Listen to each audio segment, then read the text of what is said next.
They gave me a binder on the first day. It was green, 3-ring, with a laminated cover sheet that read, Operational Protocols, Zone 4, Sector 11. The plastic was slightly yellowed at the edges, as though it had been handed to many people before me, though when I flipped it open, every page inside looked freshly printed. The ink was crisp and black and uniform, the paper bright and unhandled. I remember noticing that, the way you notice something without yet knowing it matters. My name is Daniel Voss. I'm 38 years old. I was hired by the Bureau of Land and Resource Management, Western Division, to serve as a monitoring ranger for a controlled ecological zone in a part of the Pacific Northwest I'm not going to name. The job listing had been clinical, almost bland.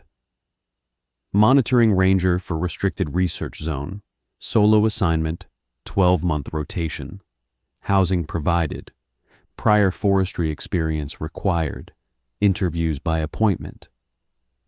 I'd spent 6 years with the Forest Service in Montana, 2 more doing private conservation work in British Columbia.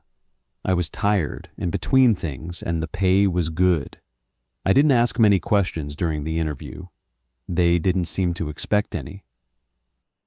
The zone itself was roughly 19,000 acres of dense coniferous forest, mostly Douglas fir and western red cedar, with a handful of meadow clearings and one significant drainage that fed into a river system I was told to refer to only by its grid designation, W7.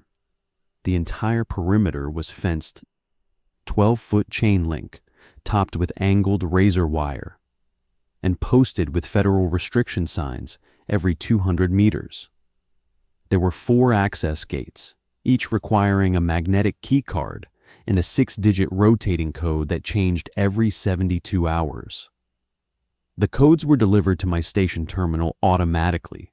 I never learned where they originated. My station was a prefabricated modular unit set on a concrete pad roughly 300 meters inside the eastern gate. It was plain but adequate. A living area with a cot and a small kitchen.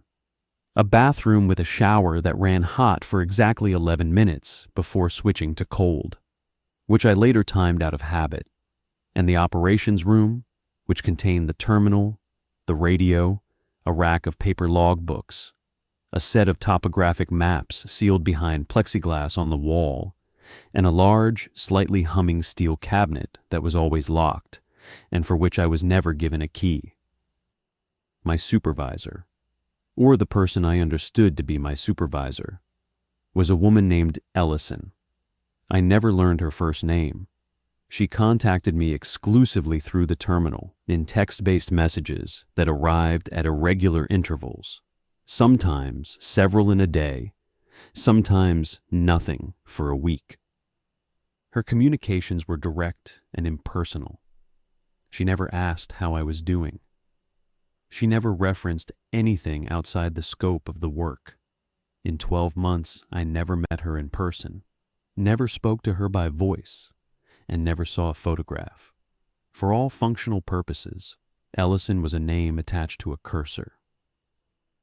The job, as explained to me through the binder and a series of onboarding messages from Ellison, was straightforward.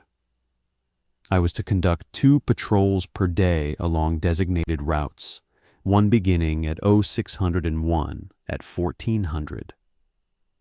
Each patrol followed a specific circuit marked on the topo maps, covering between 7 and 9 miles, depending on the route assigned for that day.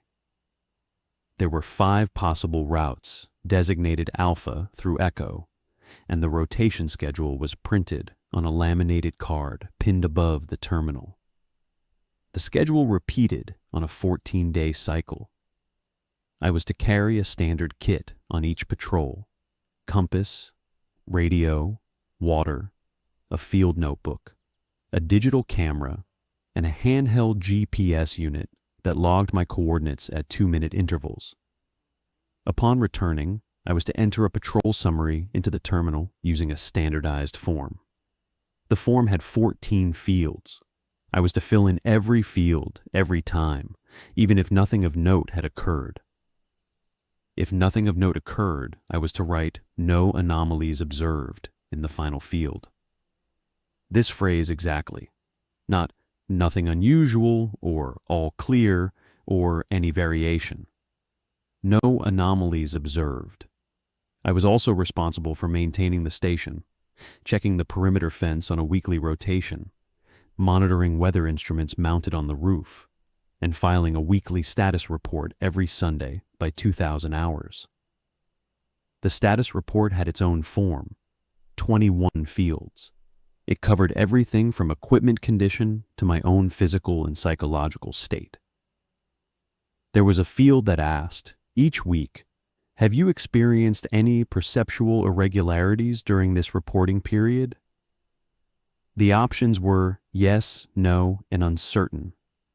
I was instructed during onboarding to answer honestly, and assured that any answer was acceptable and would not affect my employment status. For the first 3 months, I checked no every time without thinking much about it. I want to be clear about that. It wasn't that I was hiding anything. There was nothing to hide. Everything worked. The system was consistent, logical, and clear. I followed it, and it produced the expected results. I walked the routes, I filled in the forms, I maintained the station, I filed my reports. Ellison occasionally acknowledged receipt with a single word: confirmed. The fence was always intact. The weather instruments gave reasonable readings. The forest was quiet and largely unremarkable. Dense, shaded, damp in the way that forests in the Pacific Northwest are always damp, with a fungal sweetness in the air and a kind of green half-light that filtered down even on clear days. I want to describe what the work felt like in those early weeks because I think it matters. It felt like being absorbed into a mechanism, not in a bad way, in a relieving way. I had been anxious for a long time before taking this assignment. Not about anything specific, just a pervasive, low-frequency anxiety that had settled into my life like weather. The structure of the job pressed that anxiety flat. I didn't have to decide what to do each day. I didn't have to evaluate options or manage ambiguity. The schedule decided. The forms decided. The routes decided. I woke up, I followed the system, the day ended, and the system was ready again in the morning. There was a rhythm to it that felt almost meditative. I slept better than I had in years. I stopped thinking about things I used to think about: the past, the future, whether I was making good decisions. None of it was relevant inside the zone. Inside the zone, there was only the current patrol, the current form, the current field to fill. I think that's important to understand. The system didn't just organize the work, it organized me. And I was grateful for it. I want to be honest about that because what came later might sound like I was looking for something wrong, like I was one of those people who can't leave well enough alone. I wasn't. I was content. I was more content than I had been in a long time. What happened wasn't something I went looking for. It came to me, the way weather comes. It started in week 9, a Tuesday. I was on the Echo route, which was the longest of the 5 circuits and ran along the western perimeter before cutting through a section of old-growth forest and looping back east toward the station. I'd walked Echo maybe a dozen times by then and had a comfortable familiarity with it. I knew where the trail narrowed near the creek crossing at kilometer 4. I knew the section around kilometer 6 where the canopy was so thick it felt like dusk even at midday. I knew the clearing at kilometer 7 where I usually stopped to eat and rest my legs. Except on this particular Tuesday, the clearing at kilometer 7 wasn't there. I don't mean it had changed or been obscured. I mean the trail passed through unbroken forest at that point. Dense, mature trees, Thick undergrowth, no clearing. I stopped and checked my GPS. It confirmed my position. I was at the correct coordinates, within a reasonable margin of error. I checked the topo map I carried in my kit. The map didn't show a clearing at that location. It showed solid forest cover. I stood there for a while, looking at the map, looking at the trees, feeling not frightened, but confused in a flat, mechanical way. The way you feel when a calculation gives you an unexpected result, and you assume you've entered something wrong. I checked the GPS again. I walked forward another 100 meters, then backtracked. No clearing, forest in every direction, dense and unbroken. I finished the patrol and returned to the station. When I filled in the patrol form, I hesitated at the final field. I almost wrote, "No anomalies observed." The phrase was so habitual by that point that my fingers were already positioned over the keys. But I stopped. I thought about it. I typed, "Expected clearing at approximate kilometer 7 on echo route not present. GPS coordinates confirmed. Possible navigation error on my part. Will verify on next echo rotation." I submitted the form. A few hours later, Ellison responded. Not confirmed, which was her usual reply. Instead, noted, recommend standard observation only. Avoid deviation from route. I read the message twice. It didn't answer my implicit question about the clearing. It didn't say, there is no clearing on the echo route, or there has never been a clearing on the echo route. It said to avoid deviation and stick to standard observation. I wasn't sure what to make of that. I decided to let it go. 3 days later, echo came up again on the rotation. I walked it with a slightly heightened attention, which I think is natural and which I think anyone would understand. I wasn't investigating, I was just paying closer attention than usual, and the clearing was there, right where I remembered it, roughly 30 meters across, oval-shaped, covered in a low, scrubby grass with a few ferns at the margins. The same clearing where I'd eaten lunch a dozen times. I stood at the edge of it and felt something shift inside me, a subtle rearrangement that I couldn't name. I walked to the center, sat down, ate my lunch. I looked around. It was a clearing. It had obviously been a clearing for a long time. The trees at the edges were full-grown, well-established, with no signs of recent disturbance. There was no evidence that anything had changed. I went back and looked at the patrol form I'd submitted 3 days earlier. I read my own entry. Expected clearing at approximate kilometer 7 on echo route not present. I read it several times. The words were right there. I'd written them. I remembered writing them. I also remembered the clearing not being there.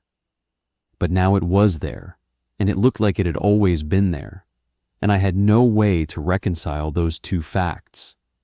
I filed that day's patrol form with "No anomalies observed" in the final field.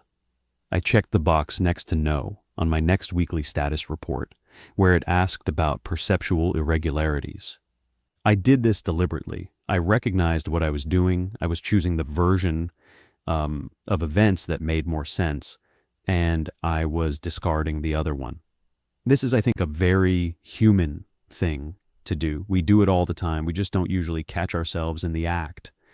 For a few weeks after that, everything was normal again, and the routes were consistent. The forms produced the same outcomes. The system worked the way the system was supposed to work. I settled back into the rhythm, but something had changed in me. Some small mechanism of trust had been damaged, and even though I went through the motions of the routine with the same diligence as before, I was no longer fully inside it. Part of me had stepped back. Part of me was watching. I think that's when it really started. I began noticing things, small things, things I probably would have missed before, or dismissed, or simply not registered. The kind of things that only become visible when you're looking for them, or, and this is the part I keep returning to, the kind of things that may only exist when you're looking for them. The patrol logs, for instance. The station kept paper logbooks going back several years, from previous rangers, I assumed. They were stored on a shelf in the operations room, arranged chronologically, labeled by year and quarter. I'd never looked at them closely. There was no reason to. But one evening, during a stretch of heavy rain that kept me indoors, I pulled down a few of the older books and started reading. I was bored, or curious, or both. The entries were in various handwriting styles, which made sense.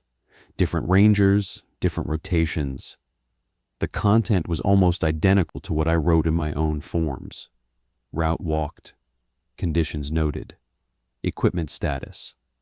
No anomalies observed, page after page after page. But the dates didn't make sense.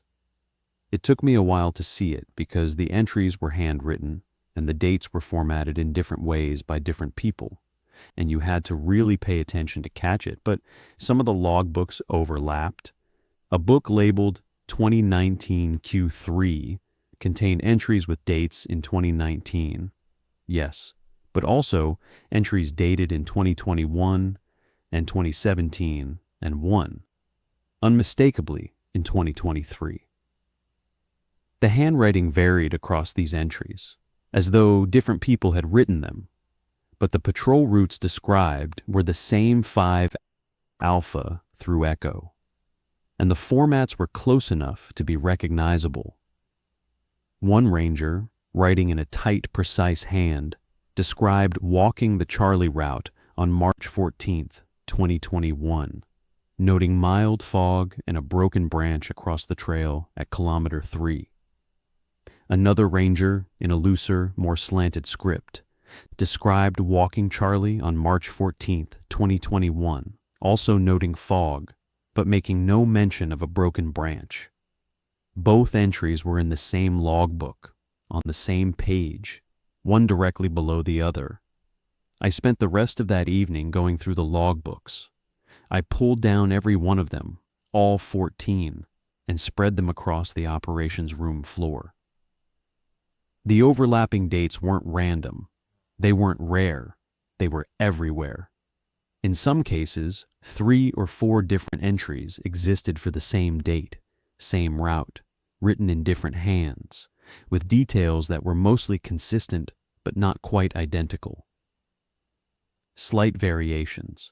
One ranger would note that the temperature at the weather station read 8 degrees Celsius. Another, on the same date, would record it as 9 degrees Celsius. One would describe the trail conditions as dry. Another would say damp.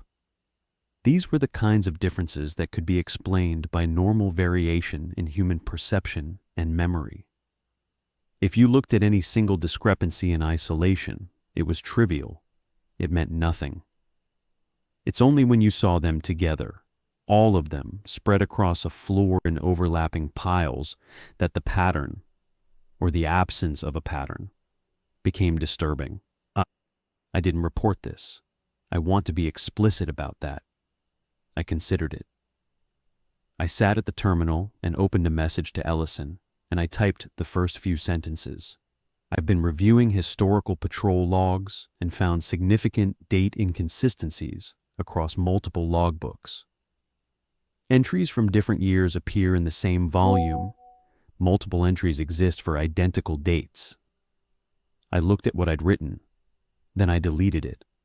I told myself I was probably misreading the dates, or that the logbooks had been reorganized at some point and pages had been shuffled.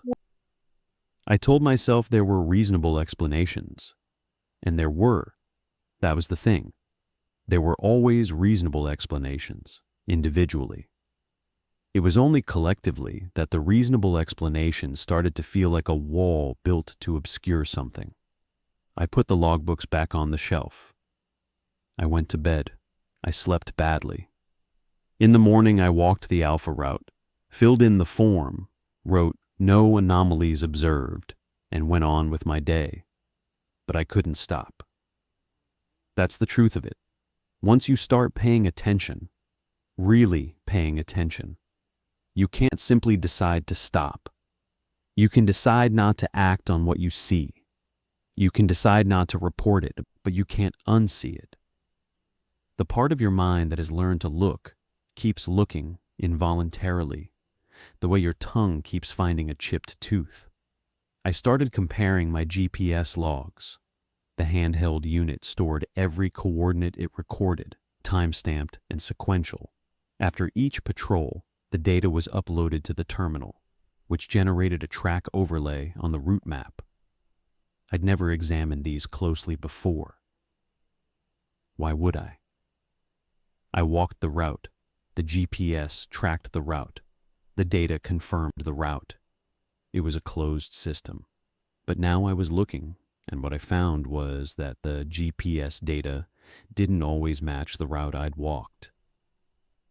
Not dramatically, not in ways that would be immediately obvious on the generated map, but when I pulled the raw coordinate data and compared it point by point against the fixed route coordinates stored in the system, there were discrepancies. A coordinate here that placed me 30 meters north of the trail. A coordinate there that put me at an elevation 40 meters higher than the terrain allowed. And this is what made the hair on my forearm stand up.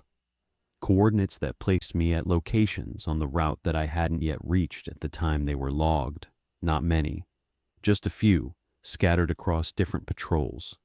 Points recorded at 0730 that corresponded to a section of trail I wouldn't reach until 0800, according to the logical sequence of the surrounding data points. I checked the GPS unit. It was functioning normally, the clock was accurate, the satellite signal was strong. I ran the upload process again and compared the results. The same discrepancies appeared. They were in the data, not in the device. I want to pause here and describe something about my mental state at this point because I think it's relevant and I think it would be dishonest to leave it out. I was not panicking. I was not having a breakdown. I was calm, focused, methodical. I was doing what I had been trained to do: observe, record, analyze. The skills that had made me a good ranger were the same skills that were now pulling me deeper into something I didn't understand. And there was a part of me, a quiet, honest part, that spoke without drama. That was beginning to wonder if the skills were the problem, if observation itself was the problem. If the system had been designed for a kind of ranger who didn't look too closely, and I had been that ranger for the first 2 months, and now I wasn't. I kept a private notebook, not a logbook. Those belonged to the station. A small spiral-bound notebook that I kept in the inside pocket of my jacket. I started writing things down in it. Not formally, just observations, questions, timestamps. I didn't date the entries, which in retrospect seems significant, though at the time I think I was just being cautious. I didn't want to create a record that could be compared against other records. I think I already sensed without articulating it that comparison was part of the problem. In the notebook, I wrote, "System functions when engaged passively. Active examination introduces inconsistency. Is the inconsistency created by the examination or revealed by it?" I looked at that question for a long time. I still look at it. I don't have an answer. The weather instruments became the next thing. The station had a standard array mounted on the roof: thermometer, hygrometer, barometer, anemometer, rain gauge. I recorded readings twice daily as part of my routine, once in the morning and once in the evening. The readings had always been consistent with what I experienced outside. If it felt cold, the thermometer confirmed cold. If it had rained, the rain gauge showed accumulation. Simple, straightforward, trustworthy. But after the GPS discrepancies, I started checking the instruments more carefully. I would read the thermometer, note the value, step away for 10 minutes, and read it again. Not because I expected it to change. Ambient temperature shifts over 10 minutes are negligible, but because I wanted to test my own reliability as an observer. I wanted to make sure I was reading the instruments correctly. The readings were consistent. For several days, they were perfectly, boringly consistent, and I began to feel foolish. I was becoming one of those people who sees significance in randomness, who manufactures mystery from mundane data. I was sleep-deprived. I was isolated. I was in a restricted zone surrounded by forest and silence, and the human mind, under those conditions, will create narratives because it cannot tolerate the absence of one. I almost convinced myself of this. I was very close to putting the notebook away and going back to the rhythm. Then I checked the barometer against the weather station data stored in the terminal and found that they didn't match. Not for that day. Not for any day. The terminal contained a complete log of weather station readings going back months, ostensibly uploaded automatically from the instruments. But when I compared the values I had recorded by hand, standing on a stepladder, reading the barometer directly, writing the number down in ink, with the values stored in the system for the same date and time, they were different, not wildly different. A millibar here, a half degree there, the kind of differences that fall within the margin of instrument error, but they were consistent in one direction. The system values were always slightly different from what I had observed. Always. Not sometimes, not randomly, every time. I checked the thermometer, same thing. I checked the rain gauge, same thing. Every instrument reading I had personally recorded differed from the corresponding system value by a small, plausible, but absolutely consistent margin, as though the system and my own eyes were observing two slightly different versions of the same station. I should tell you what I did next, because it reveals something about where my mind was going and how much that frightened me. I stopped checking. I deliberately, consciously stopped comparing the instruments to the system. I put my notebook in the bottom of my pack. I walked the routes. I filled in the forms. I wrote no anomalies observed. I did this for 11 days. I remember the number because I counted them, which I suppose means I hadn't really stopped at all. During those 11 days, everything was fine. The system was consistent. The forms worked. The routes were where they were supposed to be. The clearings existed. The data matched. I slept well. I ate well. I felt the anxiety receding, like water draining from a basin. The mechanism of the job absorbed me again, and I was almost grateful. Almost. Because underneath the compliance, underneath the relief, there was a new feeling. A cold, thin feeling, like a wire drawn taut inside my chest. It wasn't fear, exactly. It was the knowledge that I was choosing not to look. It was the understanding that the consistency I was experiencing might depend on that choice. That the system was working because I was letting it work. That my passive engagement was a condition of its coherence, not a response to it. And that understanding, even suppressed, even unexamined, changed everything. Because you can't unknow something. You can refuse to look at it, but you can't make yourself not know it's there. On the 12th day, I pulled the notebook back out. I decided to approach things differently. Instead of comparing records, instead of checking instruments, instead of looking for discrepancies in the existing data, I would create a controlled test. Something simple, unambiguous, binary. I would place a physical marker at a specific location on one of the routes and verify its presence on subsequent patrols. If the marker was there, the system was consistent. If the marker was gone, something was wrong. This felt reasonable. This felt like something that could give me a definitive answer. I chose a spot on the Bravo route, kilometer 5, where a large boulder sat beside the trail with a natural shelf on its surface. I placed a small cairn on the shelf, 3 stones stacked.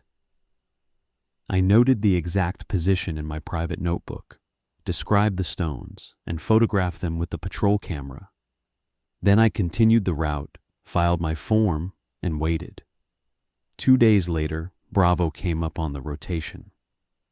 I walked to kilometer 5. The boulder was there. The shelf was there. The cairn was gone. I examined the shelf carefully. There was no sign that stones had been placed there.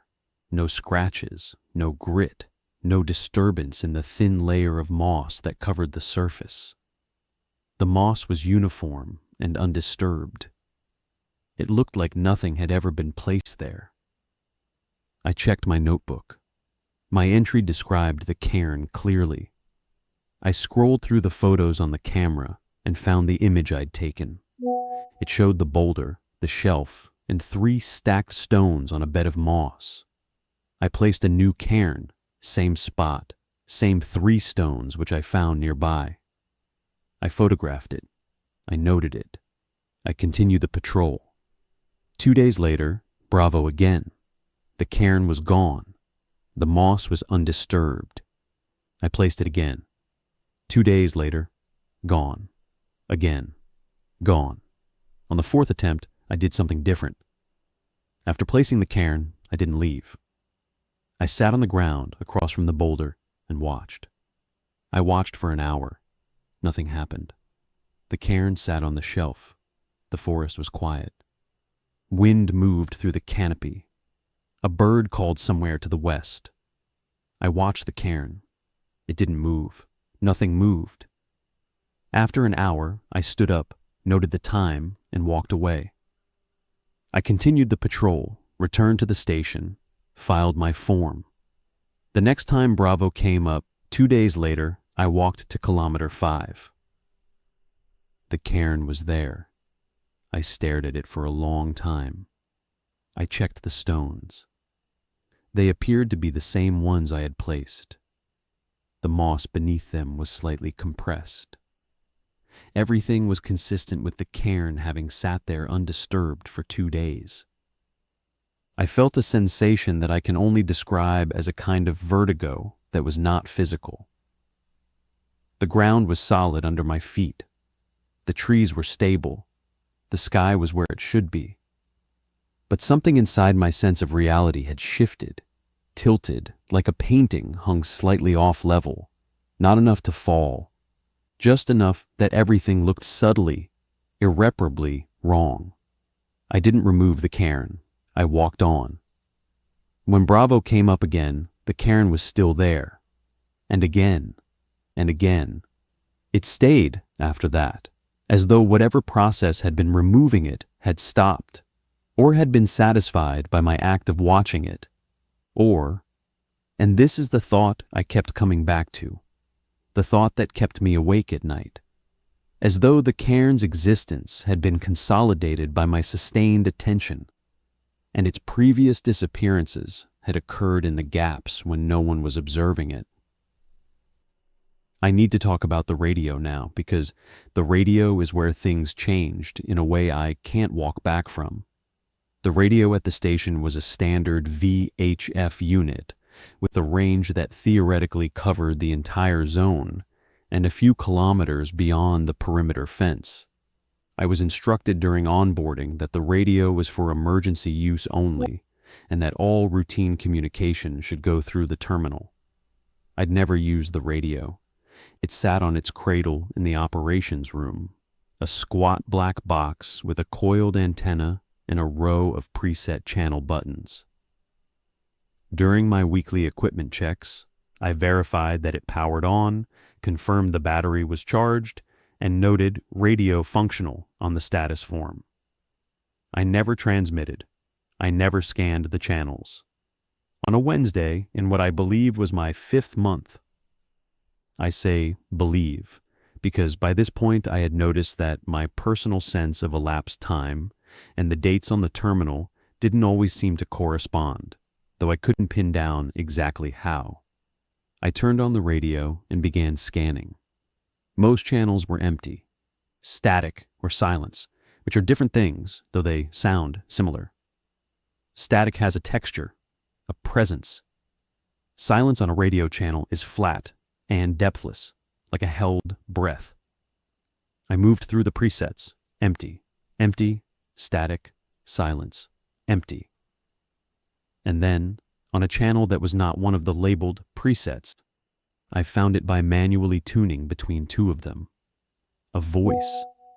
It was a man's voice, calm, measured, with a flatness of affect that reminded me of how I sounded in my own log entries. He was reading a patrol report. He described walking the Alpha route, noting conditions: overcast sky, temperature of 7 degrees Celsius, trail in good condition, no anomalies observed. He described a section near kilometer 3 where a fallen tree partially obstructed the path. He described the moss on the tree, the diameter of the trunk, the direction it had fallen. I had walked Alpha that morning. There was no fallen tree at kilometer 3. I listened for nearly 20 minutes. The voice continued through what sounded like a complete patrol summary, then paused, and then began again with what appeared to be a second patrol on a different route. The details were specific and concrete: weather conditions, trail descriptions, equipment checks. Everything was consistent with the kind of work I did. Everything described my zone, my routes, my station, with minor differences. A temperature reading 1 degree off. A trail condition described as damp when I'd experienced it as dry. Small variations, always small, always plausible. The voice never identified itself. It never addressed anyone.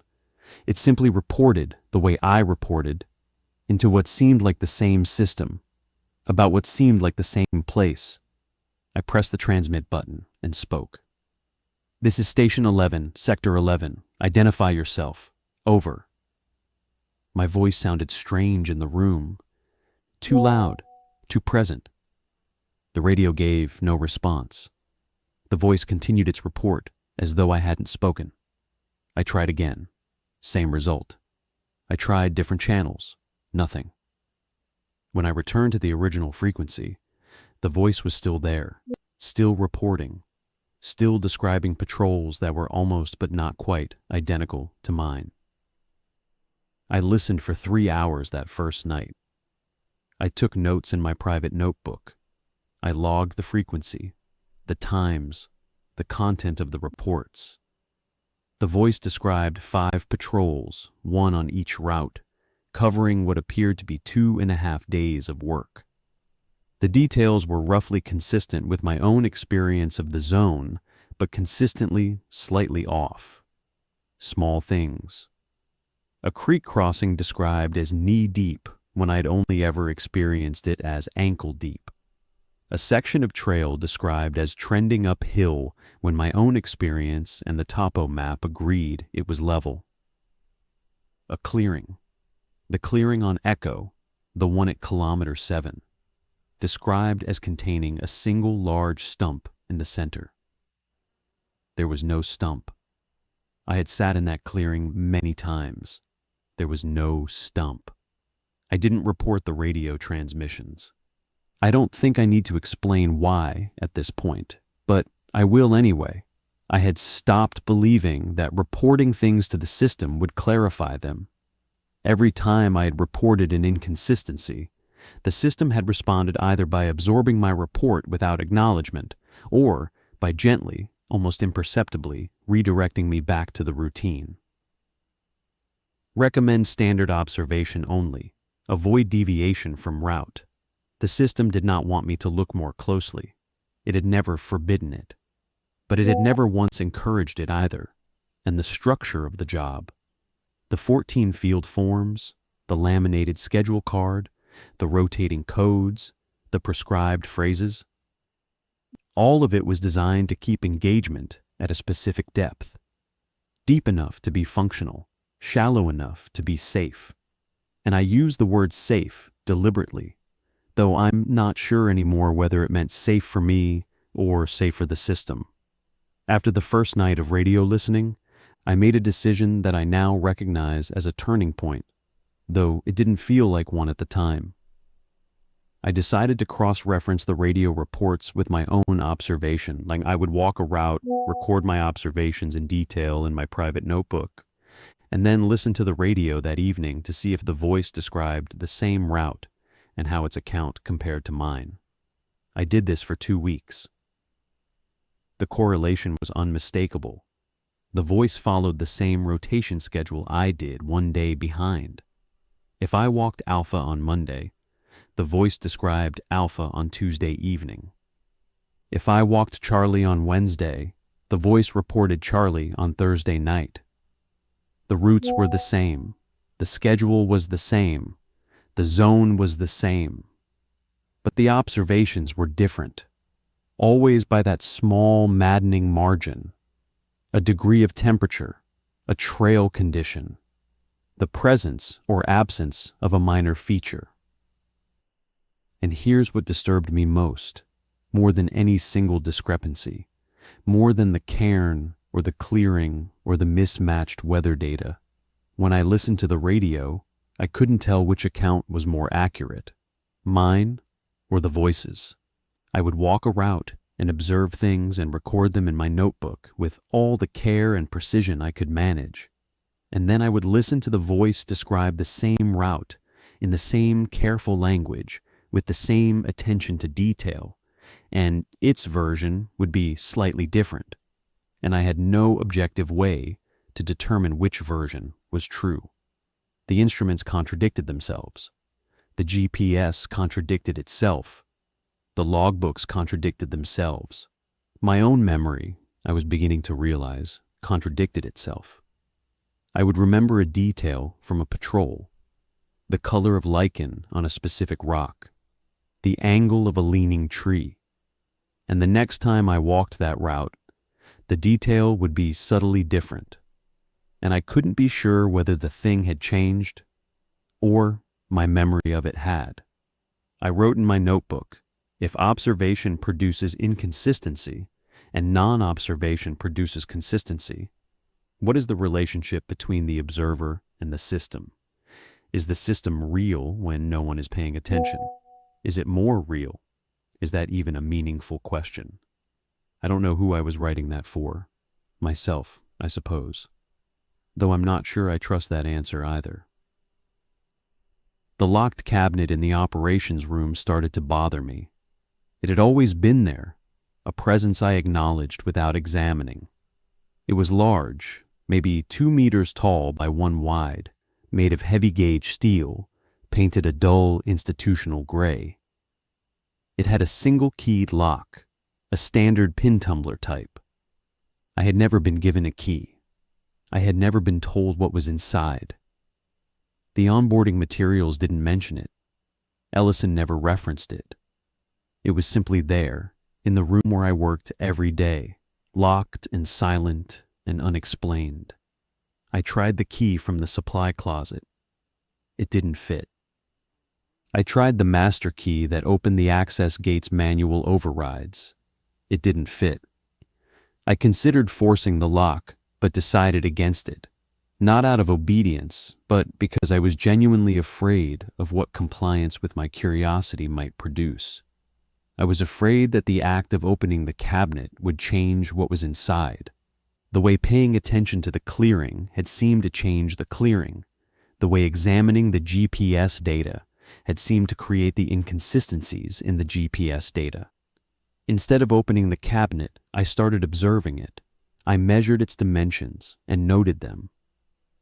I listened for sounds from inside it. Humming, clicking, anything mechanical. I heard nothing, or I heard the ambient hum that I'd always attributed to the station's electrical system, but that, now that I was paying attention, seemed to be coming from the cabinet specifically. I placed my hand on the cabinet's surface and felt a faint vibration, steady and continuous, like a heartbeat at the very limit of perception. I wrote the measurement in my notebook: 198 centimeters, 97 centimeters, 62 centimeters. The next day, I measured again: 198 centimeters, 97 centimeters, 62 centimeters. Consistent. I measured again a week later: 198 centimeters, 98 centimeters, 62 centimeters. 1 centimeter difference in the width. I measured again the next day: 198 centimeters, 97 centimeters, 62 centimeters. The original dimensions. I stopped measuring the cabinet.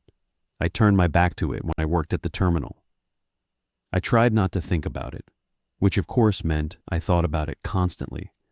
A low hum of awareness that matched the low hum of the cabinet itself. It was around this time that Ellison's messages changed. Not dramatically, not in a way I could point to and say, "Here, this is where it became strange."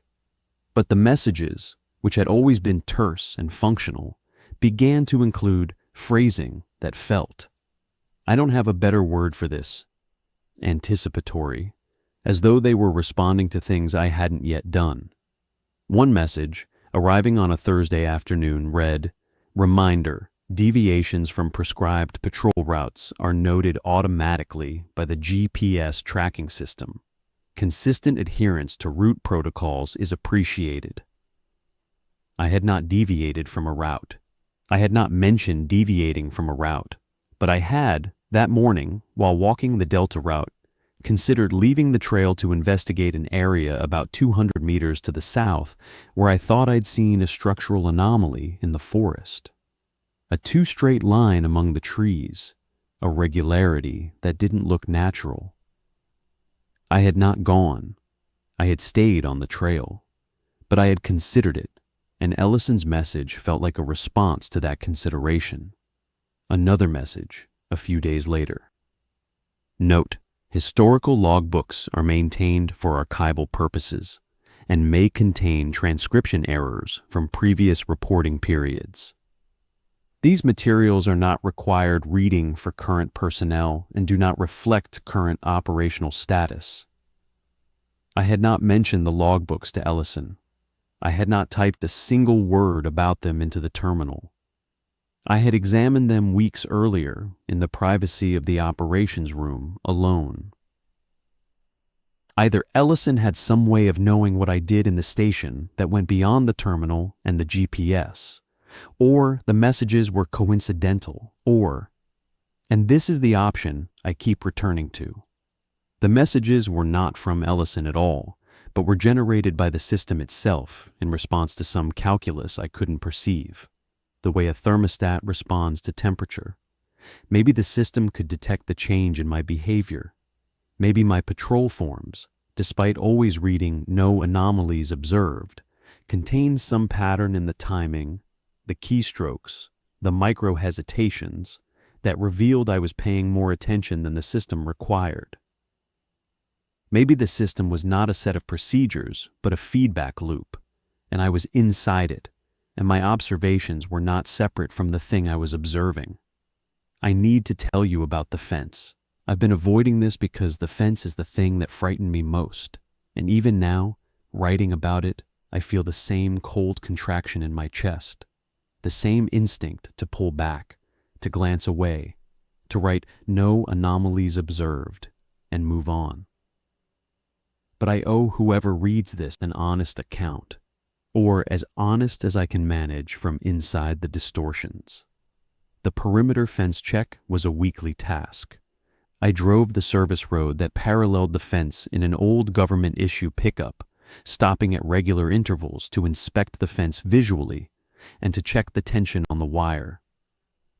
The fence was 12 feet of chain link topped with razor wire, as I mentioned, and it enclosed the entire zone, 19,000 acres, roughly 34 kilometers of perimeter.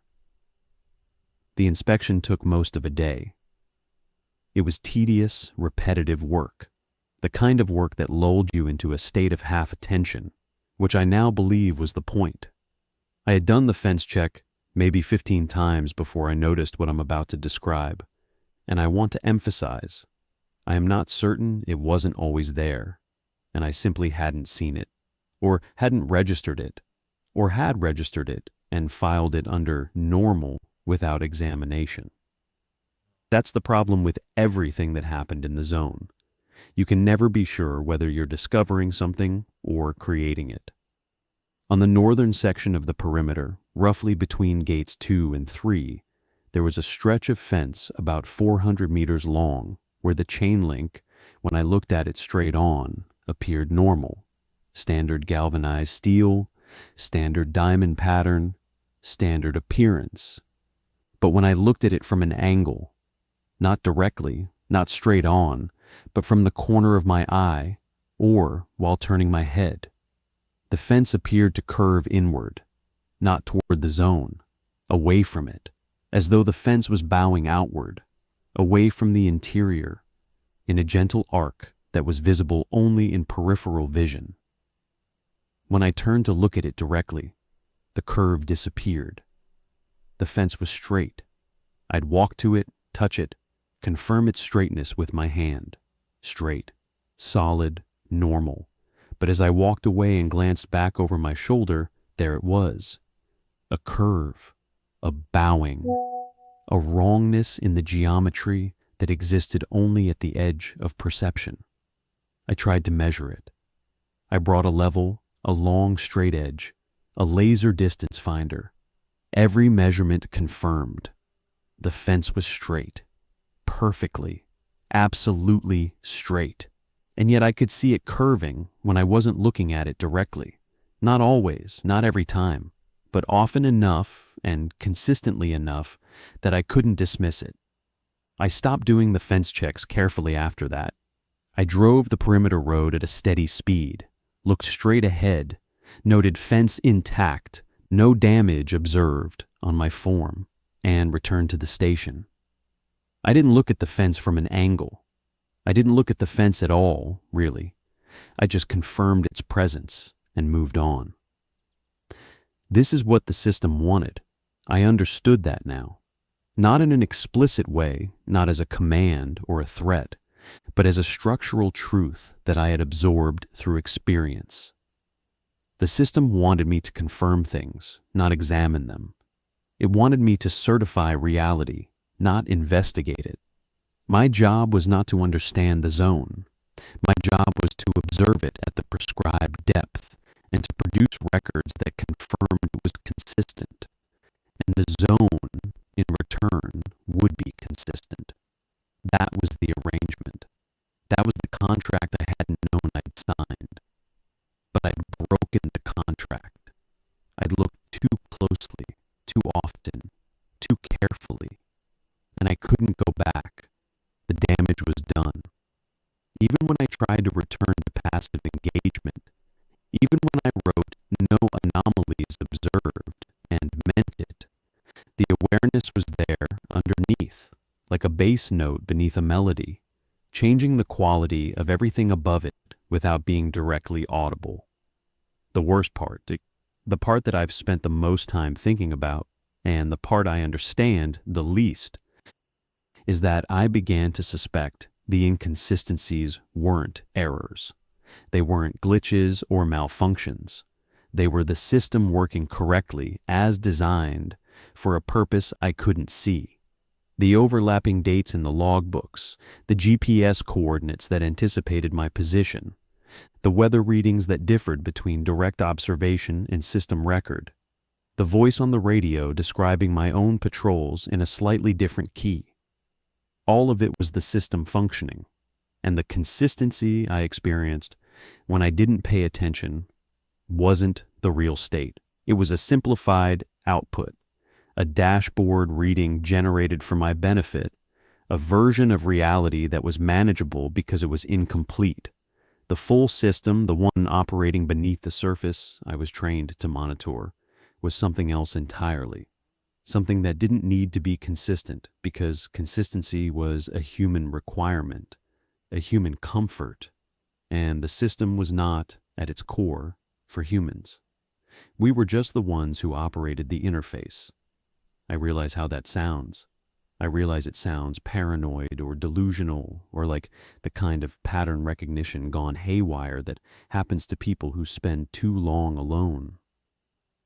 I've considered that possibility.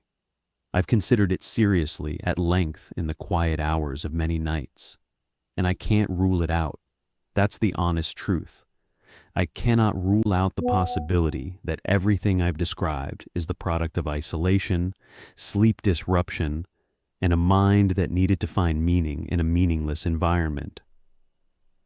But I also can't rule out the alternative, and the reason I can't is that when I stopped looking, the inconsistencies stopped. When I started looking, they returned, every time, without exception. The correlation was perfect, and a perfect correlation, in my experience, is either a profound truth or a profound illness. And from the inside, they are indistinguishable. My rotation was supposed to be 12 months. I left after 10. The process for early departure was, like everything else, procedural. I submitted a request through the terminal, Ellison, or whatever was generating messages under that name, and approved it within 3 hours, which seemed fast for a bureaucracy. The approval message was 2 sentences. Request approved. Replacement personnel will be assigned. Report to Gate 1 on the scheduled departure date. During my final 2 weeks, I did something I'm not proud of. Or maybe I am proud of it. Or maybe pride and shame aren't relevant categories for what happened. I stopped keeping my private notebook. I stopped listening to the radio. I stopped checking instruments against system records. I stopped comparing anything to anything. I performed my patrols in a state of deliberate, cultivated inattention. I walked the routes and looked at the trees the way you look at wallpaper, registering pattern without processing detail. I filled in my forms from a kind of muscle memory, writing, "No anomalies observed," with the mechanical fluidity of signing my own name. I filed my weekly reports with every box checked correctly and every field filled in properly, and the word "no" circled next to, "Have you experienced any perceptual irregularities during this reporting period?" And the system worked. Everything was consistent. The routes were stable. The clearings existed. The data matched. The weather readings on the instruments corresponded to the weather readings in the system. The fence was straight. The forest was quiet. The cairn on the Bravo route. I checked once, at a glance, not looking too closely, was still there. Everything was fine. Everything was exactly what it was supposed to be. On my last day, I packed my personal belongings into a single bag, conducted a final patrol on whatever route the schedule prescribed. I honestly don't remember which one, and that itself feels significant, and returned to the station to submit my final forms. As I was typing the last patrol summary, I noticed something on the terminal screen that I hadn't seen before. Below the standard form, in a section I could have sworn didn't exist until that moment, there was an additional field. It was labeled Notes for Successor. It was blank. A cursor blinked inside it. I sat there for a long time. The cursor blinked. The cabinet hummed. The light through the station window had the quality of late afternoon in that part of the world, golden and slanted and full of suspended particles that moved too slowly to be called motion. I typed, "Follow the system. It works if you let it." I submitted the form. I picked up my bag. I walked to Gate 1, used my keycard and the day's code, stepped through, and heard the gate lock behind me. A car was waiting in the gravel turnout beyond the perimeter, as Ellison's instructions had indicated. The driver didn't speak. I didn't ask him to. That was 7 months ago. I'm writing this from a rented house in a small town that I won't name, 3 states away from the zone. I've taken a job at a hardware store. I stock shelves. The work is simple, physical, and requires almost no attention. I prefer it that way. I have not contacted the bureau. I have not attempted to access the zone. I have not filed any reports or formal complaints. I signed a non-disclosure agreement as part of my departure processing, but that's not why I've stayed quiet. I've stayed quiet because I don't know what to say. Or more precisely, because every way of saying it either sounds like the testimony of a rational person describing an irrational experience, or the testimony of an irrational person describing a rational one, and there's no way to tell the difference from the outside. I still think about the zone, not constantly, but often, in the way you think about a dream that was too coherent to dismiss and too strange to integrate. I think about the voice on the radio and whether it's still broadcasting. I think about the logbooks and whether new entries are being written in them now, overlapping with mine, in handwriting I'll never see. I think about the cairn and whether it's still on the boulder shelf, waiting for someone to look at it. I think about the locked cabinet and its hum. I think about Ellison. Mostly, though, I think about the system. I think about how it worked and what it was and whether it's unique to the zone or whether in some diluted and imperceptible way it's how everything works, whether the consistency we experience in our daily lives, the reliability of clocks, the stability of objects, the persistence of physical law, depends on a kind of collective inattention. Whether reality has always been a simplified output, a dashboard reading, and the only thing protecting us from the full complexity underneath is that most people don't look closely enough to disturb it. I don't look closely at things anymore.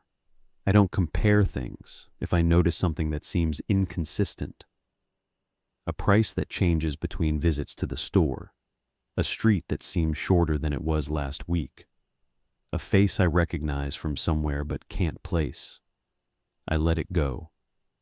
I let the inconsistency pass through me without engaging it, the way you let a thought pass during meditation.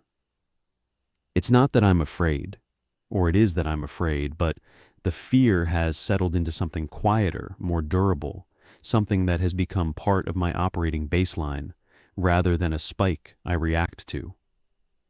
I am afraid in the way that I breathe, constantly, automatically, without choosing to. Sometimes, in the hardware store, I'm stocking a shelf, and I'll notice that the inventory count on the computer doesn't match the number of items I've placed. One more, one fewer, a small discrepancy, well within the range of normal human error. And I'll feel that cold wire in my chest pull taut, and I'll hear something that might be a hum, faint and low, beneath the fluorescent lights.